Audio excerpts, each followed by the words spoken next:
Good evening, and welcome to Hashtag That. I'm Jonathan Sweeney. And I'm Brooke Reilly. I'm excited to host my very first hashtag, and especially with you, Brooke. Excited to be here with you, Jonathan. So, we have a lot to discuss tonight.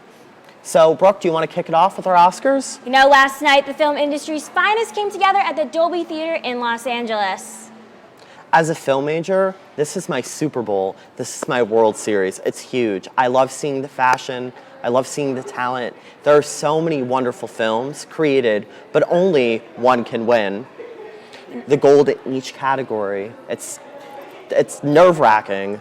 I'm going to be honest, I really didn't get a chance to watch them last night. Unfortunately, I didn't have a lot of time with some meetings I had to go to, but luckily they had a lot of Oscar coverage at my internship this morning, so I was getting a little caught up there, here and there, listening to people talk about it and everything. So we'll see if I can talk about it a little today.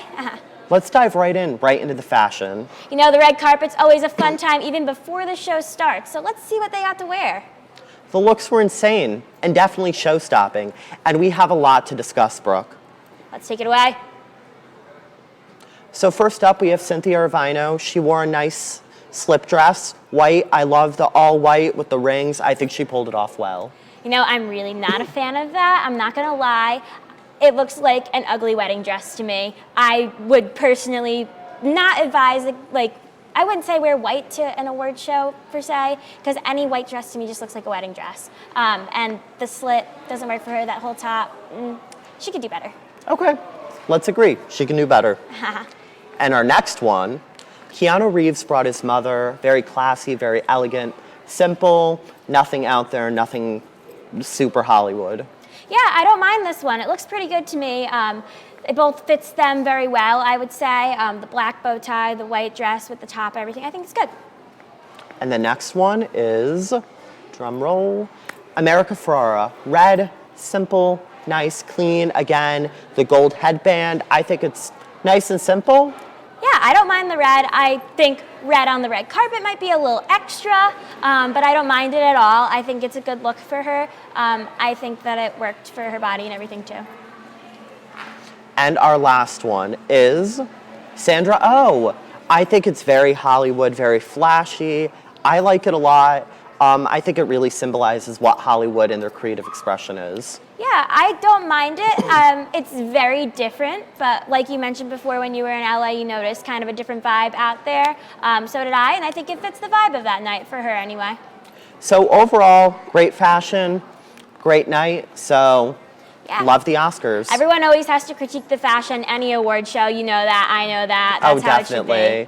Definitely. Now, Jonathan, I don't know about you, but I think one of the biggest highlights from last night's show was Eminem's surprise performance. So 17 years ago, his song Lose Yourself won Best Original Song, but the rapper decided to skip the award show and miss performing back then and came back last night instead. Another key moment was Spike Lee's Kobe Bryant tribute. Wearing a custom purple and gold suit for the Lakers, Kobe Bryant's number 24 was embroidered on his jacket. Lee directed the 2009 documentary, Kobe Doing Work. Now, Jonathan, what did you think of all that last night? Did you think that that was a great tribute to him, or? I think one, it was very unexpected. We've talked about it, and I just think it was a great tribute because Kobe had such an impact on all of us. Yeah, I agree. Last night, a lot of Hollywood's finest went home with awards. The Korean film Parasite brought home the gold in 4 categories, and it was the first foreign language movie to win Best Picture. The director Boon Jong-ho also won Best Original Screenplay and Best Director. Parasite won Best Foreign Language Film as well. These are all huge accomplishments, Brooke, and I think for being a non-English film, I think it's just set the Oscars to a new level. Yeah, did you watch the film at all? I didn't get a chance to watch it, but I've heard a lot of great things, and I'll definitely be adding it to my bucket list of music. Yeah, well, we're gonna take a quick break for now. When we come back, we'll have all you need to know about International Women in Sports Week. Don't go anywhere.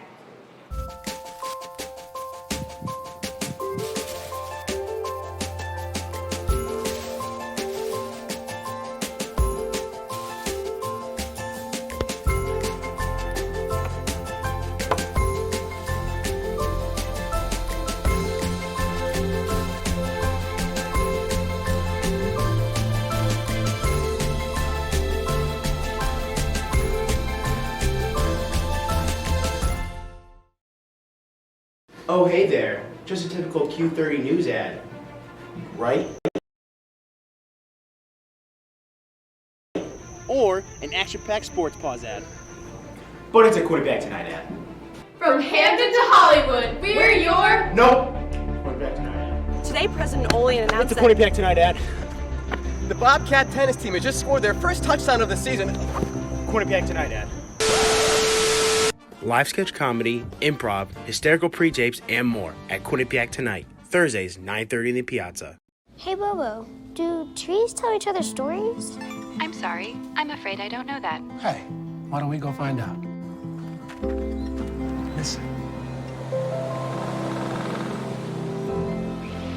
Can birds draw pictures? I don't have an answer for that. Dad, do stars visit their friends? Look!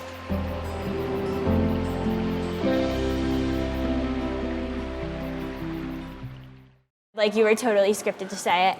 We could talk about those movies first and then say it though, because I think Okay. we'd be better off discussing.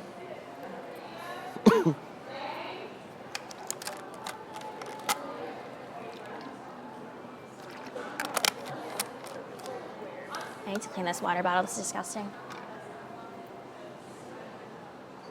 Can you scroll back to the top of the prompter, please?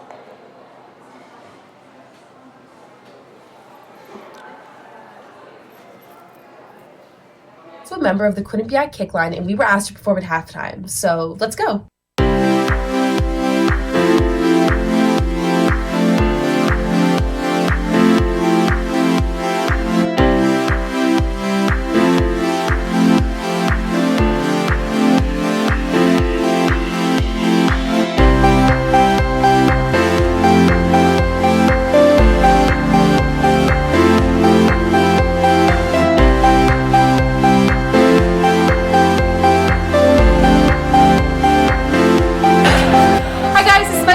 Emma, we're getting ready for our performance, performing at halftime. We're super excited. This is what it is.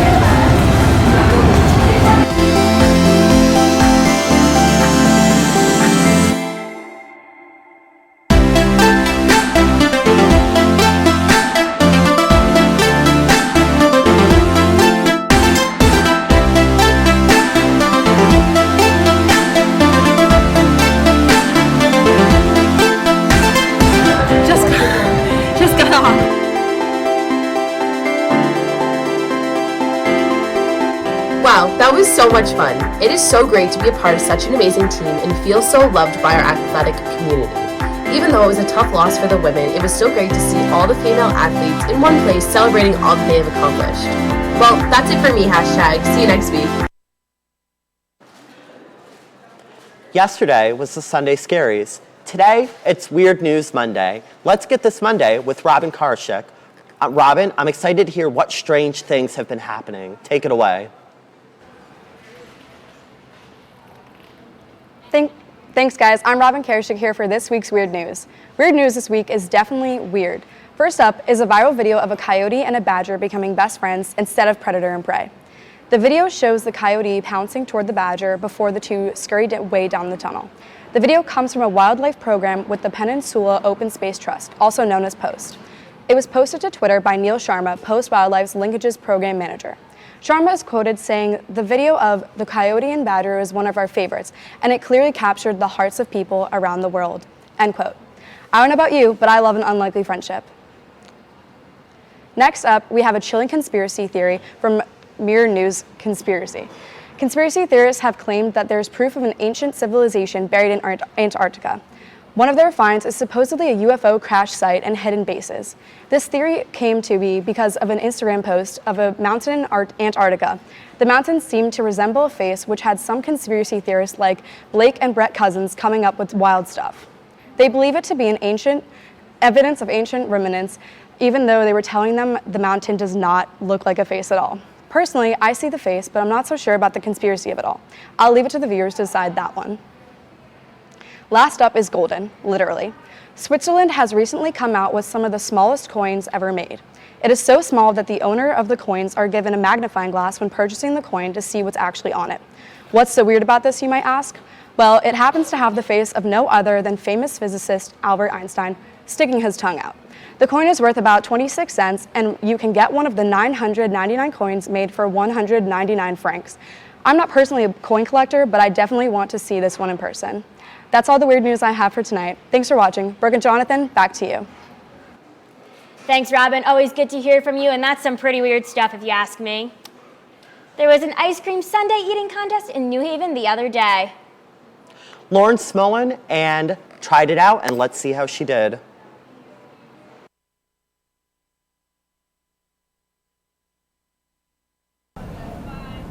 Hey, I'm Laura. And I'm Haley, and we're down here in New Haven at Ashley's, and we're here to try the Downside Watson. It was recently rated at Forbes one of the most over-the-top ice creams, with 7 different kinds of ice cream and 9 different toppings.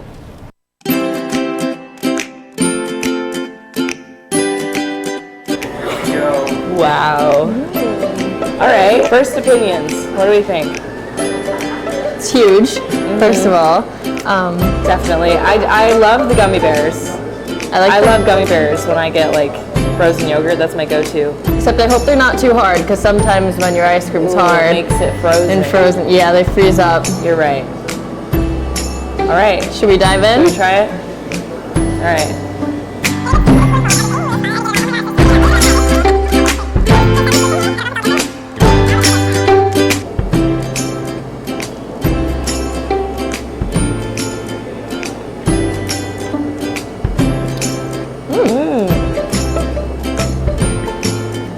That's good.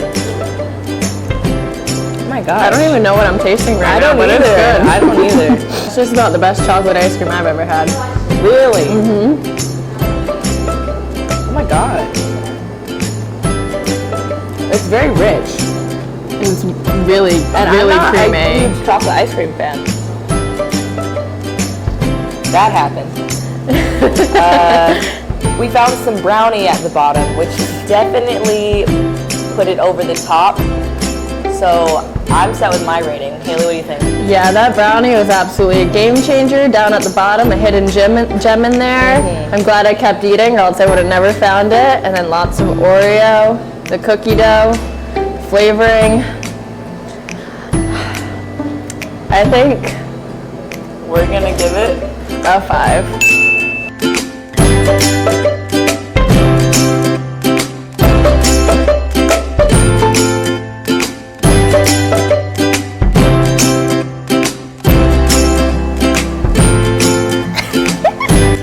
Together, it's even better.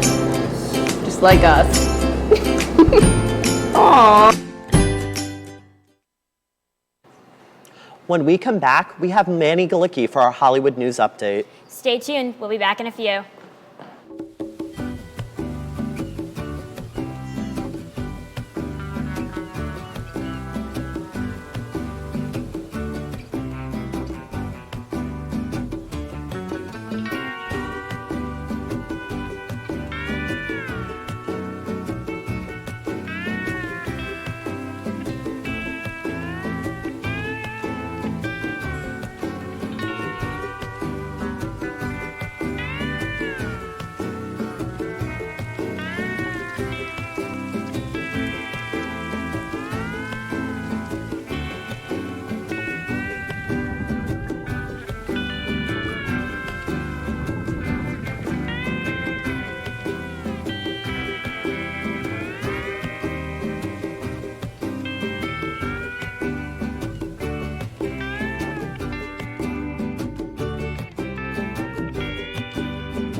There was an old woman who lived in a shoe.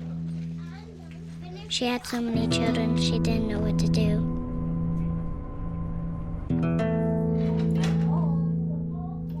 She gave them some broth without any bread and kissed them all soundly and put them to bed. Hunger is a story we can end. End it at feedingamerica.org.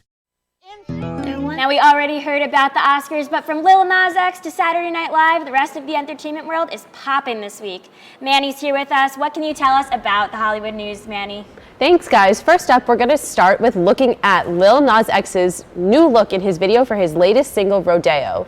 Lil Nas X blew up last year with his hit of the summer, Old Town Road, featuring Billy Ray Cyrus. Since then, he just became not a music icon, but an LGBT icon and a Twitter master. In his new music video, he transforms himself into a Matrix-like vampire character. He is seen sporting red eyes, pointed ears, and spiked up hair. Fans have been comparing his look to Michael Jackson's Thriller meets Buffy the Vampire Slayer. He teased fans all last week on Twitter, and they seem thoroughly satisfied with the entertainment. Brooke, Jonathan, what do you guys think of his brand new style, and how different is it to Old Town Road? Yeah, so I'm going to be honest, I actually haven't heard the song yet, but I really do like Old Town Road. I like Lil Nas's vibe. I think he's got something good going for him. I hated that song at first last year when it came out, and then it grew on me. Yeah, same. And I'm all for it. He's got something going for him. What do you think, Jonathan? I think he's great. I think he's an icon. I think like this song, like I just think that he's such an inspiration. So I think it's just so great. different from Old Town Road that it's going to be a super great way for him to branch out into a new audience. So I'm super excited for what he's about to bring up. Up next, drag hit this Saturday Night Live stage this past week when RuPaul came to host. The creator of the hit show RuPaul's Drag Race opened SNL by explaining what drag culture really is to the audience and the sheer intensity that goes into the hair, makeup, costuming, and performance itself. He said, quote, "I was born naked and the rest is drag," end quote. Throughout his time on the show, he highlighted the other struggles he and many others faced trying to make it big in the drag world with lots of laughs. What do you guys think of this drag queen getting to host Saturday Night Live? I think he's fabulous. I saw him. I actually had the chance to go to the Emmys. He can rock a pantsuit like nobody's business from head to toe. So I think he's great, and I think he's bringing more diversity to Saturday Night Live for sure. Yeah, I agree. I think it's pretty cool. I have never seen a drag queen host Saturday Night Live before, so I think that's awesome that they're having him on here now. And it, like Jonathan says, bringing more diversity to the show, and I think that that's needed in this day and age. Yeah, I think he was really great. His monologue was super funny, and he talked about so much stuff, and the audience genuinely seemed so shocked. He even had drag queens in the audience. It was a super great way to get everyone involved. Probably had a fun vibe going too. I didn't see the show on Saturday, but I feel like Saturday Night Live's always got this fun vibe going, and I think he probably added to that. Yeah. And last but not least, we officially have confirmation that High School Musical, the series, will be returning to Disney Plus for a second season. The super talented cast announced the second season with a rendition of singing the song Beauty and the Beast from the Disney classic. With that, fans have been left wondering with lots of questions. Will the second season follow the same characters? Will they be focused on putting on the musical Beauty and the Beast, or will it just follow the daily life at East High? Lots of questions here. What do you guys think? If Beauty and the Beast is being foreshadowed here, I think they're going to follow through with it. Beauty and the Beast is an iconic Disney movie. We all know that. I think that they're really going to transform into this because High School Musical is about a musical, that kind of thing. So I think it could be a good series going there. I love High School Musical, the series.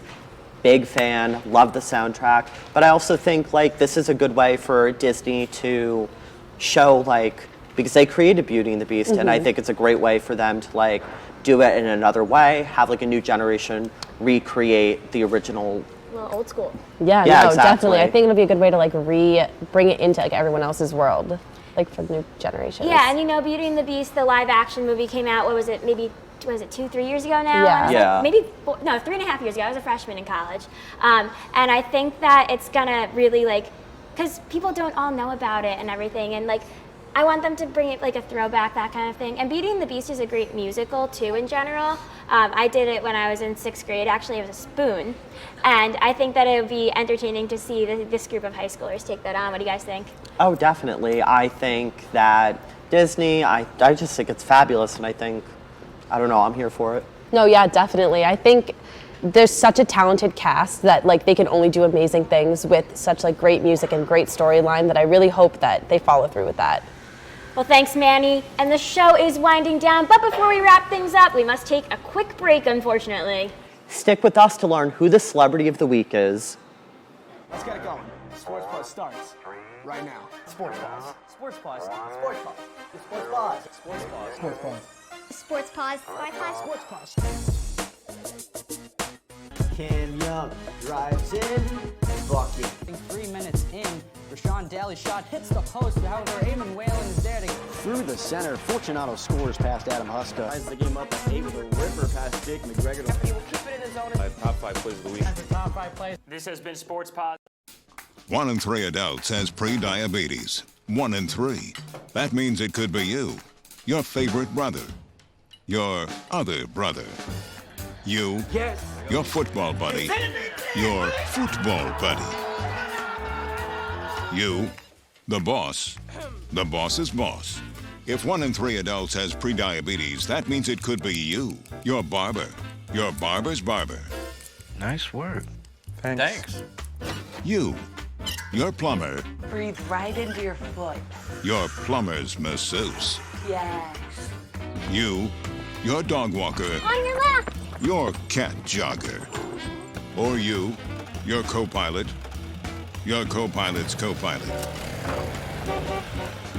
While 1 in 3 adults has prediabetes, with early diagnosis, prediabetes can be reversed. Take the risk test at doihaveprediabetes.org to know where you stand. Now it's Monday night, so that means that it's Bachelor night. Lots of fans going crazy. Jonathan, have you ever watched The Bachelor? Listen, I'm not going to sit here and say that I'm a loyal fan. I've seen seasons, I've seen episodes. Really, I think the season finales are great, but I'm not going to... No. So my answer is no, but I think it's great and a great concept. And let it be known that I have actually never seen an episode of The Bachelor, unfortunately. But Sean Raggio is here to give us a little inside scoop about what The Bachelor is for those of us who don't really know the show. What's going on, hashtag Sean Raggio here with first-time hashtagger Nick Cataldi, and we're here to bring you our Bachelor Breakdown for what's gone on so far in this season of The Bachelor. And Nick, I'm going to toss it to you to start. What do you think so far? It's been the most drama-filled season, I think, ever on the show because these girls are so catty. I've never seen anything like this. I've been watching the show since Sean Lowe season. That's about 7 years, I'd say. And the drama just, it's taken over the house. Like, I feel like every episode it's something new. And it's not about the connection. It's more about, like, what's going on in the house. And the women are just running the entire season. I agree. And this is the reason I watched the show. Yeah. Former producer Kaylee Heavey got me into it with everything that was going on with Luke P last season. And I think that it's going to end now that the problematic players in the house are gone. Granted, the house has been gone for a couple episodes, but you know what I mean. So I definitely think that now it's going to get down to actually what the show is about and less drama-filled episodes. Yeah.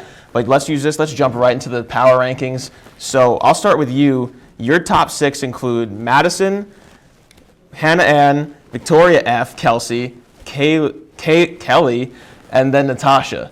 And what caused you to pick this order right here? So Madison with him, it's just different. Like when you watch them together, it's just a different kind of chemistry. Like they connect. You can tell like that's like, I think that's how it's going. I think Madison's going to win. Hannah Ann, she's stunning. She's probably one of the most beautiful girls ever appeared on the show. And she didn't have the best one-on-one last episode, I think, but she's built a deep enough connection with Peter that she'll be able to survive that. I'll be honest, I dropped her down to 4 for me. I'm looking at Madison, I think, is the consensus number 1. I think that in that season preview, they had his mom crying about her. I agree with that. I think it's Madison. And I think that this episode coming up, Victoria F, Natasha, they're goners. Victoria F showed doubt. Natasha just doesn't seem to have a relationship with him this far. Yeah, I agree with Natasha. Natasha doesn't have a relationship with Peter, but I don't think Victoria F leaves. I think Victoria F gets to hometowns, but I think Kelly goes because Kelly's just too rational for this show. She is, like you saw in her one-on-one, she was like questioning Peter, and I don't think like Peter was expecting that, and you could tell Peter was losing like some of that early connection. Very fair point. And Nick Cataldi, Sean Raggio, that's our Bachelor Breakdown. It's time for our brand new segment, Celebrity of the Week. I'm going to give you guys a drum roll, please. Jonathan, take it away. This week, we have Natalie Portman. Natalie Portman is an actress and a filmmaker who has starred in movies like Black Swan, Thor, and Vendetta. She's currently making headlines with her Oscars dress. her long gown was embroidered with all of the names of the female directors who were snubbed for the Best Director category. It was a huge, powerful statement to support her fellow filmmakers, her fellow actresses. I just really think that she's speaking out, and I think it'll inspire more women to speak out and stand their ground. Yeah, I think it's really interesting. I think it's kind of cool how they were just embroidered in the dress like that. I don't know what made her think to do that, if it was her idea or if it was somebody else's idea. What do you think? Do you think she came up with that? I definitely think that she's a Hollywood pioneer, especially for females. I definitely can see her knowing like what she's passionate about and knowing a lot about her. I can definitely see her driving that idea home. Yeah, I thought that it was really interesting. I mean, I don't know. I'm surprised that there was names all over it. I'm surprised that she didn't try to like come out with a different way of like kind of tributing those directors. I think that it could have been done through her speech maybe instead. But it's kind of cool. What do you think?